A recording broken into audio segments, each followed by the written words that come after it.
Dans le cadre de l'unité et du vivre ensemble entre la République du Congo et la République démocratique du Congo, Yuri Kalinga, ancien boxeur champion du monde mi-lourd, a relevé le défi du boxeur amateur et influenceur congolais Delvi Bioko, alias 200 kg, défi lancé sur TikTok pour un combat de boxe de gala. Au cours d'une conférence de presse tenue le 30 janvier au gymnase Nicoloba devant les férus du noble art et les fanatiques des deux boxeurs, Yuri Kalinga s'est dit confiant de ne faire qu'une bouchée du TikToker congolais qui, selon lui, n'a pas le niveau pour tenir plus d'un round face à sa puissance. Il m'a défié dans un live TikTok, il m'a dit Yuri Kalinga, toi tu es déjà fini, moi je vais te mettre KO au moins de 3 rounds. Et à un moment, il faut qu'il assume. 200 kilos, oui, c'est un TikToker, oui, il a commencé la boxe, mais il faut une correction. Tu peux pas défier un grand champion qui a fait autant de carrières de boxe. Je me prépare vraiment en conséquence. Je suis vraiment très sérieux pour ce combat. Et puis, je veux pas décevoir le peuple congolais. Il y a dit ça. La seule façon de le changer, il faut péter à managing. Après, moi, je dis aujourd'hui, c'est que c'est une façon de montrer aussi à notre jeunesse la délinquance ne résout rien.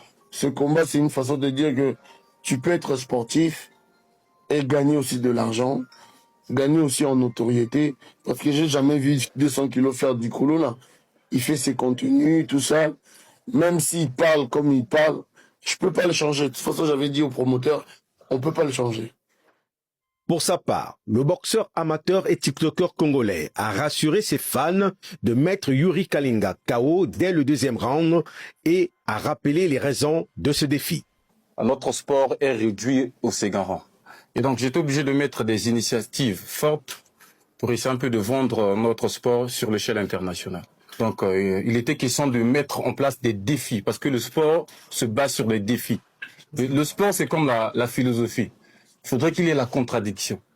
Et donc, quand j'ai vu également mes capacités sportives, j'ai dit pourquoi pas défier les Kinois qui disent que voilà, ils ont des champions, Marté Bakole, Yuri Kalinga et bien d'autres. D'où j'ai réellement lancé ce défi. Maintenant, le message qui est dans ce défi-là s'accentue sur le fait que, vous savez, Nelson Mandela disait que le sport a le pouvoir de changer le monde. Le sport a le pouvoir d'unir les peuples. Il a souvent eu des querelles sur les réseaux sociaux entre les Kinois et les Congolais de Brazzaville. Je pense que ça sera une occasion propice de consolider cette union, mais sur un ring également. Et pour savoir réellement entre les deux pays, lesquels, concernant le sport, qui a le monopole aujourd'hui dans le monde sportif. Et donc nous pensons réellement que j'ai ces potentialités pour représenter ce pays. Et donc je voudrais vous dire que voilà, la victoire nous appartient. Et il a oublié, ça fait déjà 7 ans qu'il ne combat plus. Donc le combat de 200 kilos et Yuri Kalinga sera similaire au combat de Mike Tyson et Jack Paul. La jeunesse aujourd'hui est forgée d'une force sans précédent. Et je ne peux jamais accepter qu'un Kinois vienne taper un Congolais de Brazzaville, ici même à domicile, devant le président.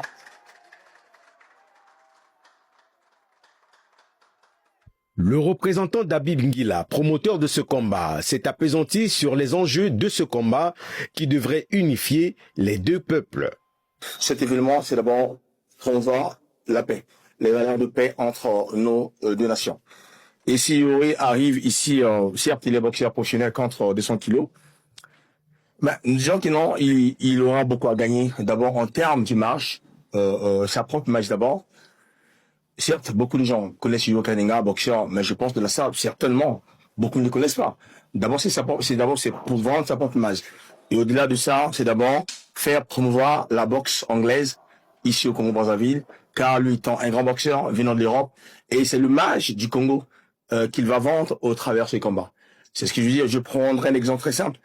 Anthony Joshua, il y a cela quelques mois, a boxé contre Zach Paul, qui est un ami des youtubeurs. Mais Joshua est un boxeur professionnel. Mais qu'est-ce qu'il avait gagné?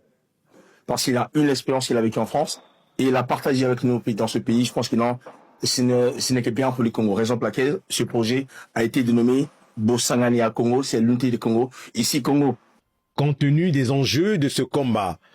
Concernant notamment les cachets des deux challengers, les organisateurs lancent un appel aux sponsors et les mécènes. Ce qui se passe à Brazzaville, c'est au Congo. Et voilà, il sera mieux que nous, les Congolais, accompagnant cet événement. Et l'occasion aussi est permise afin que tous les sponsors, les annonceurs, les marques, de se rapprocher auprès de la direction technique et organisationnelle de l'événement pour nous accompagner afin de vendre aussi leur image de leurs différents produits et services.